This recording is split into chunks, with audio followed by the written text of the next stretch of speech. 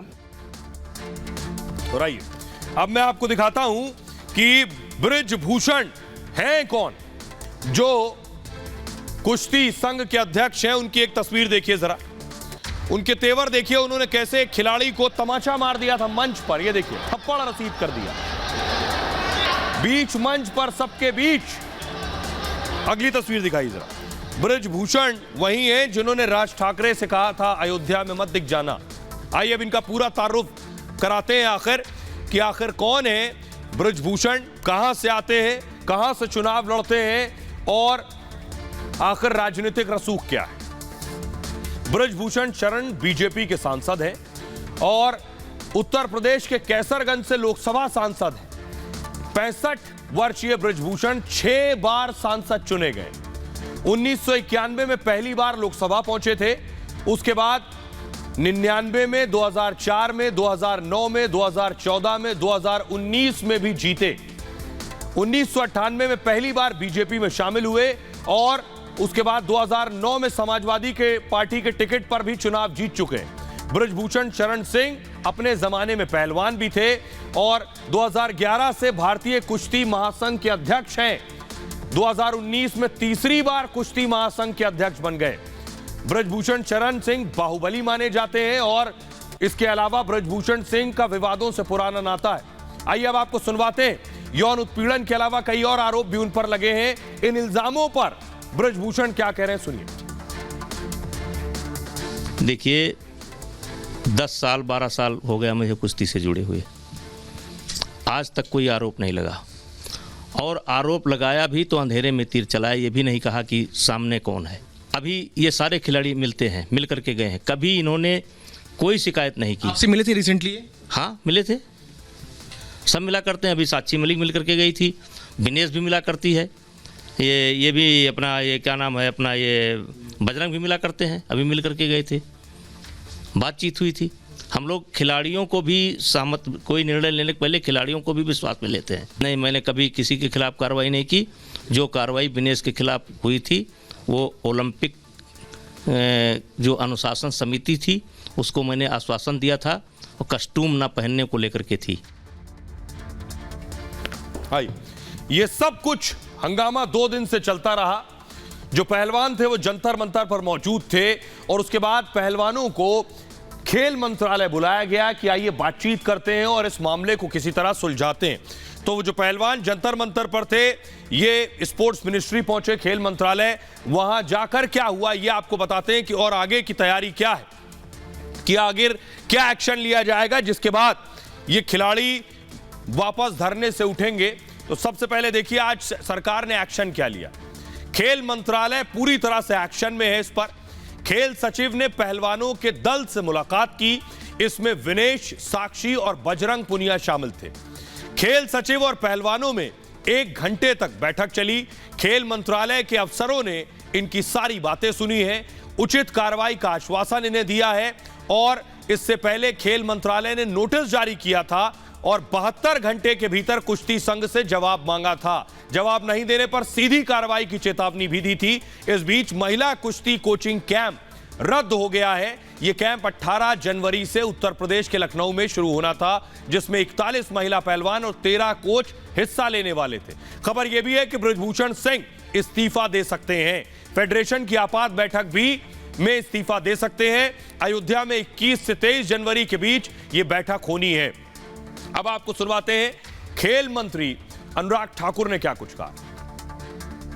खेल और खिलाड़ियों को लेकर सदैव भारत सरकार ने लगातार शानदार काम किया है और आपने खेल के उत्थान के लिए देखा होगा जिस तरह से भारत ने मेडल भी जीते हैं, परफॉर्मेंस हुई, बहुत अच्छा भी किया है।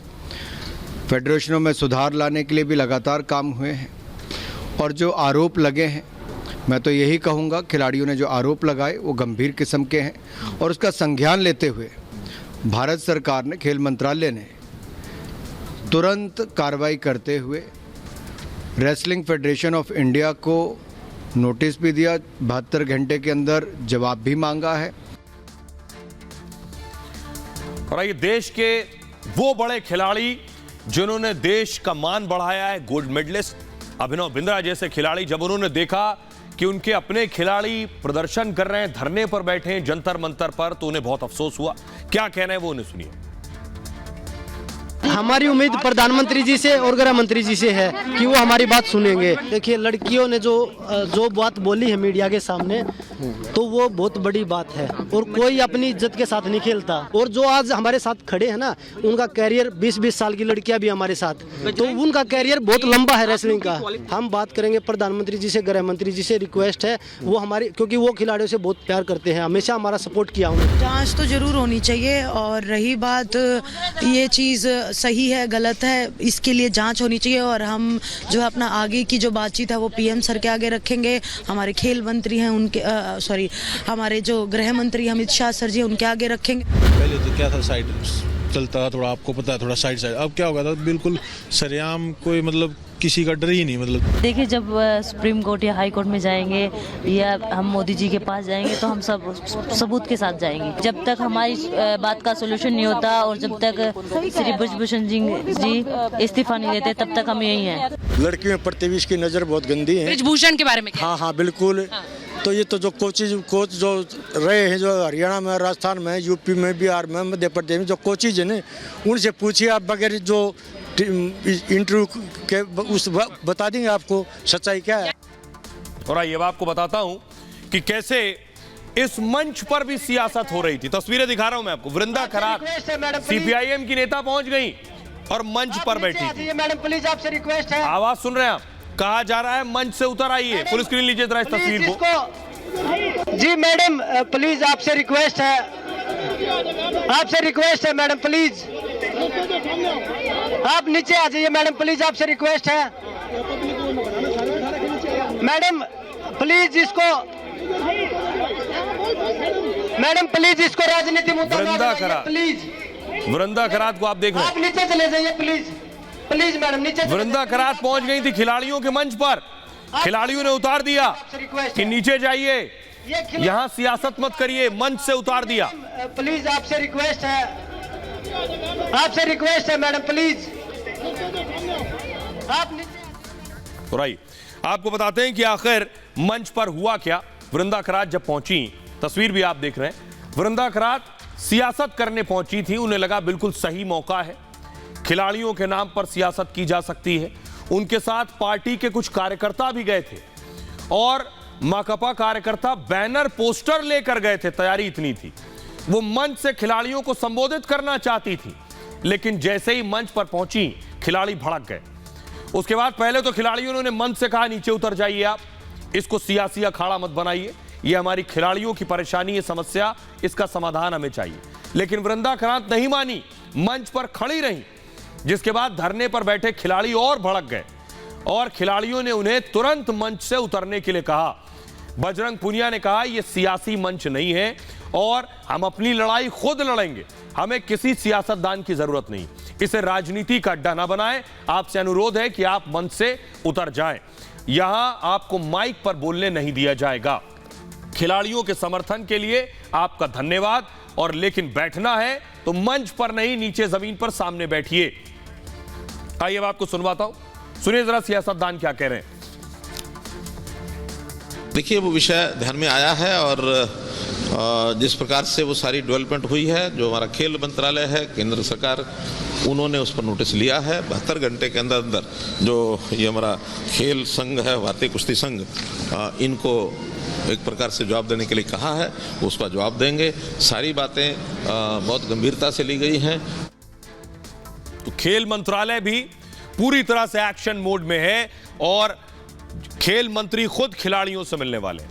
खबरों में आगे बढ़ते हैं। आज की एक और बड़ी खबर है, मुंबई से प्रधानमंत्री मोदी का शंखनाद।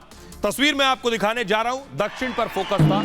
प्रधानमंत्री सबसे पहले पहुंचे कर्नाटक पहुंचे। कर्नाटक जाने के पीछे सियासी वजह क्या है यह भी आपको बताएंगे। बड़ी योजनाओं की शुरुआत भी की, भव्य बड़ी रैली को संबोधित भी किया। अगली तस्वीर दिखाई। उसके बाद प्रधानमंत्री मुंबई पहुंचे।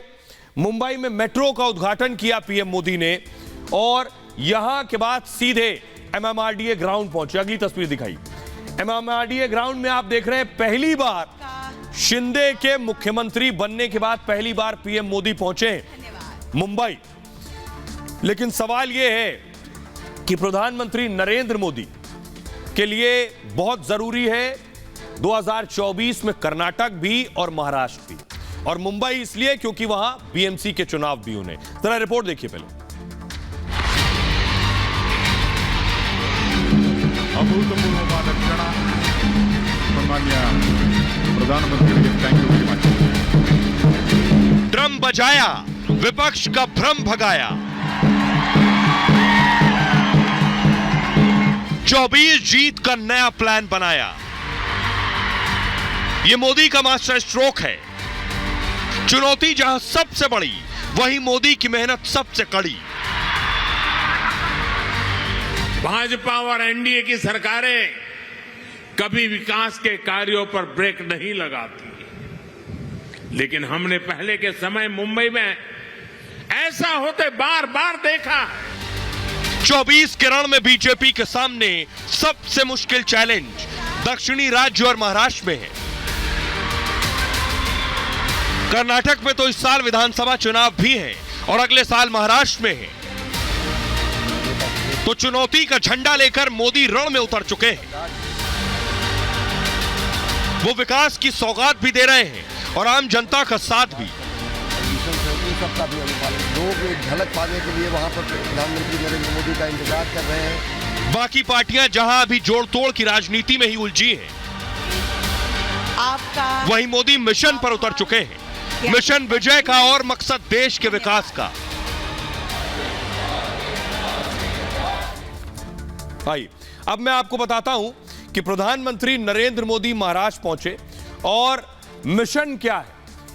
वजह यह है कि दरअसल ये आप देख रहे हैं पीएम की तस्वीर। महाराष्ट्र में बीजेपी के सामने बड़ी चुनौती है। चुनौती है कि 24 का रण जीतने के लिए महाराष्ट्र में चाहिए बम्पर सीट, क्योंकि महाराष्ट्र में जीत हार से केंद्र की सरकार तय होगी।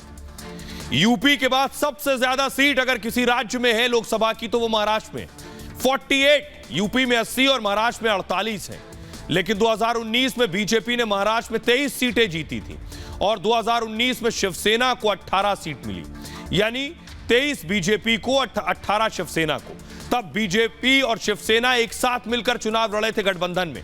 इस तरह महाराष्ट्र से एनडीए को 41 सीटें मिली थीं। कुल 353 सीटों के साथ केंद्र में एनडीए की सरकार बनी और अब शिवसेना का उद्धव गुट एनडीए से अलग है। और अब है क्या, कांग्रेस, एनसीपी और उद्धव गुट मिलकर चुनौती दे रहे हैं, इसलिए मेहनत कड़ी करनी है। ग्राम पंचायत चुनावों में आपको बताऊं, बीजेपी शिंदे गुट की बंपर जीत हुई। बीजेपी नंबर 1 पार्टी बनी। बीजेपी को 2352 और शिंदे गुट को 801 सीटों पर जीत मिली थी। ग्राम पंचायत में उद्धव गुट को 705 सीटें मिली थी, सबसे आखिरी पार्टी बन गई। आइए अब आपको सुनवाते हैं मुंबई में प्रधानमंत्री मोदी को सुनने के लिए जो पहुंचे थे वो क्या कुछ कह रहे हैं, सुनिए। अगली बार बीजेपी की सरकार होगी, अगली बार बीजेपी के मुख्यमंत्री होंगे मोदी जी। ये नाम ही हमारे लिए भारतीय जनता पार्टी के लिए बहुत बदलाव है। और अभी मोदी जी का आना तो आप देखोगे कि यहाँ कैसी जत्रा भरी है। और ये डबल इंजन की जो सरकार काम कर रही है उसके ऊपर पूरी जनता का विश्वास है। No doubt there is no other option than Modi ji and Bharatiya Janata party की जान है मोदी जी, हमारी शान है मोदी जी, हिंदुस्तान की शान है मोदी। मोदी है तो सब मुमकिन है। और आइए अब मैं आपको दिखाता हूं कि आखिर ये लड़ाई बड़ी क्यों है मुंबई की। मुंबई की लड़ाई बड़ी इसलिए है कि मुंबई अब नाक का सवाल है। शिंदे को आप देख रहे हैं, शिंदे ने प्रधानमंत्री नरेंद्र मोदी को पगड़ी पहनाई, उसके बाद बड़ी माला पहनाई। लेकिन लड़ाई क्या है बड़ी, क्योंकि बीएमसी चुनाव नजदीक है। प्रधानमंत्री नरेंद्र मोदी वहां पहुंचे, करोड़ों की योजनाओं की सौगात दी। अब नजर है, क्योंकि बीएमसी का जो चुनाव है ये लिटमस टेस्ट होगा शिंदे और फडणवीस के आने के बाद। तो दरअसल मोदी के मुंबई दौरे से सियासी हलचल और बढ़ गई है और मातोश्री के पास बीकेसी में प्रधानमंत्री ने रैली की है। महाराष्ट्र को कुल 39,000 करोड़ की योजनाओं की सौगात दी है। मुंबई की 2 मेट्रो लाइनों का उद्घाटन किया उन्होंने और 50 से ज्यादा बाला साहब ठाकरे दवाखानों की शुरुआत की है। शिंदे के सीएम बनने के बाद महाराष्ट्र का उनका यह पहला दौरा है। बीजेपी ने कहा बीएमसी चुनाव की जोरदार तैयारी कर ली गई है। मुंबई बीएमसी चुनाव की तारीखों का ऐलान होना बाकी है। बीएमसी देश की सबसे अमीर महानगर पालिका है। बीएमसी का सालाना बजट 45,000 करोड़ रुपए का है। बीएमसी पर जिसका कब्जा वो मुंबई का किंग कहलाता है। लोकसभा विधानसभा में भी बीएमसी के नतीजे असर डालते हैं। 25 साल से बीएमसी पर शिवसेना का कब्जा है और 2017 में शिवसेना को 84 सीटें मिली थी। 227 सीटों में से 82 सीटों पर बीजेपी को जीत मिली थी। बीएमसी में इस बार बीजेपी का टारगेट 150 प्लस है। सितंबर में अमित शाह ने मुंबई में एक बहुत अहम बैठक की थी और बीजेपी नेताओं को बीएमसी चुनाव की तैयारी करने को कहा था। शिंदे गुट के साथ गठबंधन कर लड़ेगी बीजेपी और मोदी की रैली से बीजेपी शिंदे गुट का उत्साह बढ़ा है। मोदी के मुंबई दौरे से उद्धव गुट बौखलाया हुआ है। महाविकास अघाड़ी भी मोदी के मुंबई दौरे से परेशान है। तो आइए अब मैं आपको सुनवाता हूं प्रधानमंत्री नरेंद्र मोदी ने क्या कुछ कहा। प्रोजेक्ट को तब तक तेजी से नहीं उतारा जा सकता जब तक स्थानीय निकाय की प्राथमिकता भी तेज विकास की ना हो। जब राज्य में विकास के लिए समर्पित सरकार होती है, जब शहरों में सुशासन के लिए समर्पित शासन होता है, तभी ये काम तेजी से जमीन पर उतर पाते हैं। इसलिए मुंबई के विकास में स्थानीय निकाय की भूमिका बहुत बड़ी है। तो प्रधानमंत्री ने बताया बीएमसी की भूमिका इंपॉर्टेंट होने वाली है। खबरों में आगे बढ़ते हैं, बात राजस्थान की। गहलोत पायलट में सियासी युद्ध जारी है। कल भी मैंने आपको बताया था कैसे आज अशोक गहलोत ने इशारों में सचिन पायलट की तुलना कोरोना से कर दी और उसका कैसे शायराना अंदाज में जवाब दिया पायलट ने। देखिए रिपोर्ट जरा।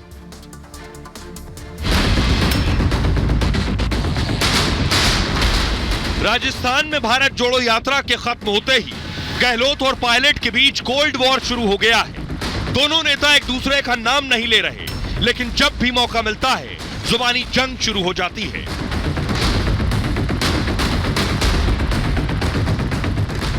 गहलोत ने जयपुर में कर्मचारी संगठनों के साथ मीटिंग में इशारों में पायलट की तुलना कोरोना से कर दी।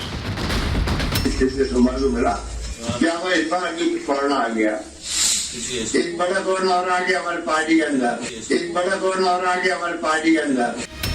गहलोत के वार पर पायलट ने पलटवार करने में देरी नहीं की। झुंझुनू में शायराना अंदाज में जोरदार जवाब दिया। कुछ लोगों को उन्हें गुमा है कि हमारी उड़ान कुछ कम है, उन्हें गुमा है कि हमारी उड़ान कुछ कम है और मुझे यकीन है कि आसमान कुछ कम है। आइए अब मैं आपको बताता हूं आखिर कि दोनों में कैसे एक दूसरे पर जो वार पलटवार हो रहा है पिछले कई दिनों से, उसका असली मतलब और मायने क्या है। दोनों कैसे एक दूसरे पर आरोप लगा रहे हैं। 16 जनवरी को पायलट ने कहा पेपर लीक को लेकर गहलोत सरकार को घेरा था। 16 को दलीलों की बजाय सरगना को पकड़ना चाहिए, सचिन पायलट ने कहा था। अशोक गहलोत ने कहा 17 जनवरी को ऐसे लोगों का नाम बता दें तो कार्रवाई कर देंगे। जिन पर कार्रवाई की है वो सरगना है। पेपर लीक में कोई नेता अफसर शामिल नहीं है। 17 तारीख को कहा। 18 को सचिन पायलट ने कहा अफसर जिम्मेदार नहीं है, तो तिजोरी से पेपर बाहर कैसे आया। ये तो जादूगरी हो गई, ऐसा संभव नहीं है। सरकारी नियुक्तियों में भेदभाव हो रहा है, ये सचिन पायलट ने कहा। कार्यकर्ताओं को तरजीह नहीं मिल रही है। अशोक गहलोत ने कहा 1,35,000 नौकरियां मिल चुकी हैं। नौकरी में पूरी पारदर्शिता बरती जा रही है। ये जो एक दूसरे पर वार पलटवार का सिलसिला चल रहा है, ये बता रहा है कि चुनाव से पहले कुछ भी हो सकता है। बहरहाल ये भारत की बात है। मैं इतना ही, आप अपना बहुत ख्याल रखिए। एक छोटे से ब्रेक के लिए रुक रहे हैं, लौट रहे हैं कुछ और बड़ी खबरों के साथ।